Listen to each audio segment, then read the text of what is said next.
Olá!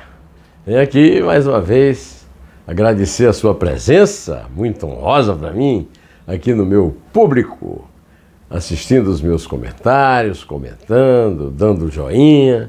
Continue assim. Hoje nós temos a continuidade de um assunto que começou ontem, né?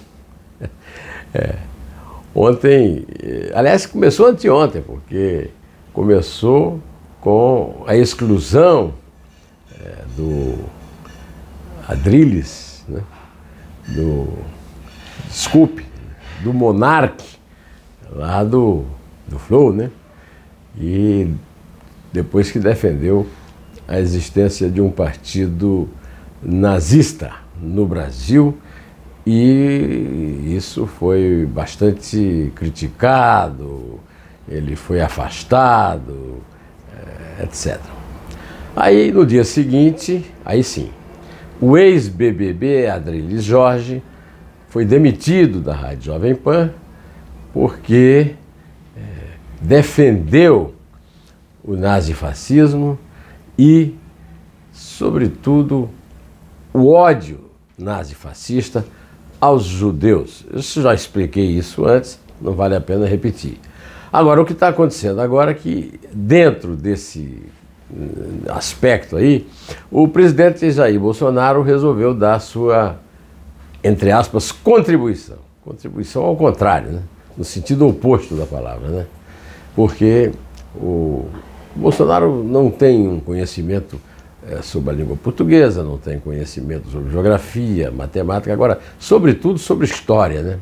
Ao dizer que a mesma punição que deve ser sofrida por defensores do nazismo e por um partido neonazista no Brasil deve ser aplicada aos comunistas, ele demonstra não ter conhecimento de duas coisas fundamentais na democracia deste país que ele preside. A primeira delas é a história da humanidade e a segunda a Constituição. Vamos começar pelo fim, né? Vamos começar pela Constituição. A Constituição prevê uma negação ao debate nazifascista da política brasileira por um motivo muito simples, o exemplo histórico e a derrota espetacular dos nazistas da Alemanha e dos fascistas italianos na Segunda Guerra Mundial, diante das forças liberais, né, da Europa, dos Estados Unidos e dos comunistas de Joseph Stalin. Esse desconhecimento da história faz o Bolsonaro misturar as coisas e produzir uma declaração engraçada do deputado Roberto Freire, ex-deputado Roberto Freire, que disse, olha, se o comunismo for declarado crime, eu terei sido um político criminoso. A questão que está em jogo não é essa, não. O que existe é o seguinte, tanto o comunismo como o nazifascismo são ideologias totalitárias que reinaram no século XX. O comunismo nasceu de lutas sociais pelos direitos dos trabalhadores, na Alemanha principalmente, e na Europa Ocidental em geral, mas que teve um grande sucesso no Partido Bolchevique russo, que criou não apenas um regime comunista na Rússia, mas também criou a União das Repúblicas Socialistas Soviéticas, de partidos, na verdade, comunistas.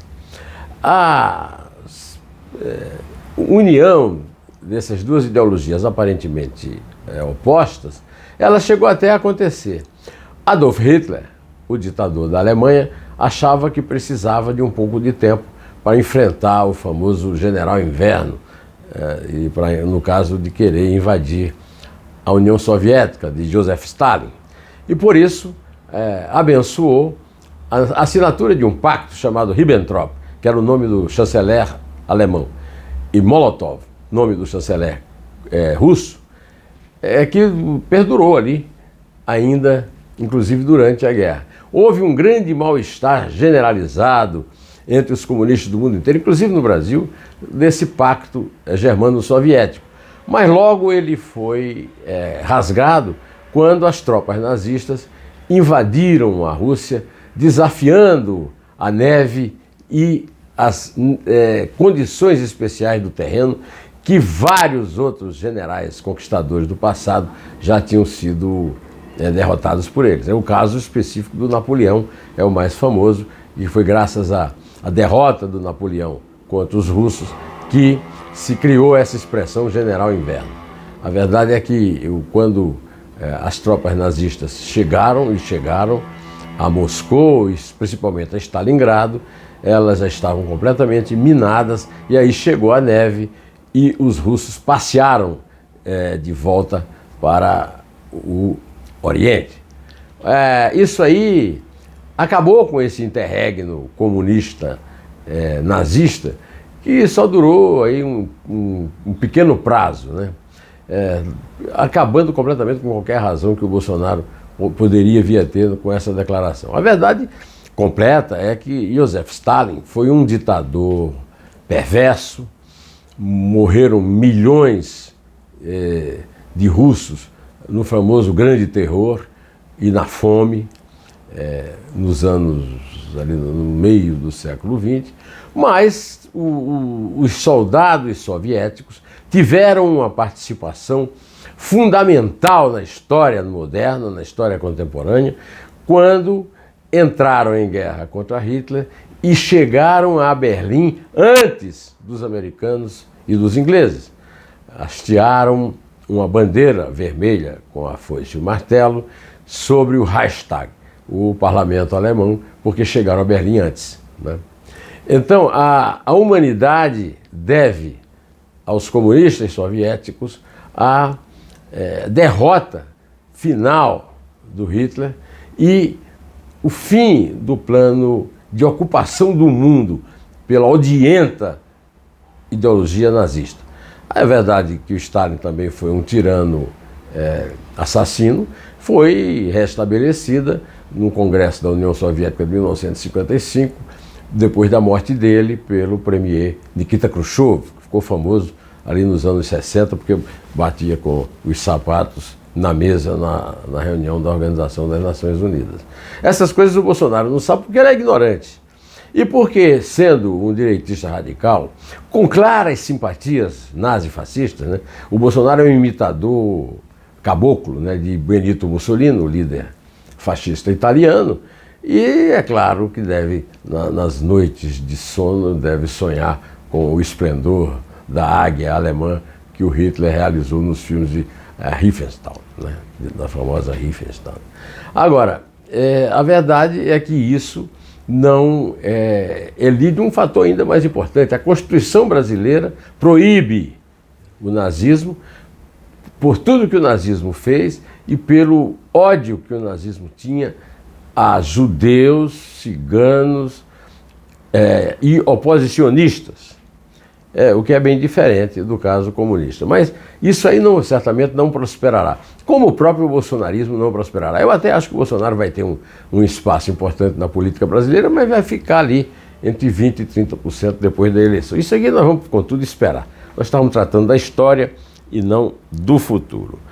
Eu quero também comentar com vocês que o Lauro Jardim, do jornal O Globo, noticiou que o Mário Frias, secretário de Cultura do Bolsonaro, um dia depois de publicar uma redução da lei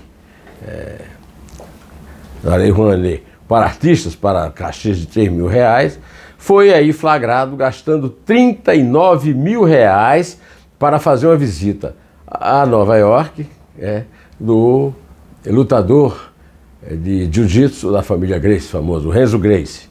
R$39 mil significa 13 vezes o cachê que ele autorizou para pagar a artistas e demonstra o sujeito cínico e despreparado que ele é.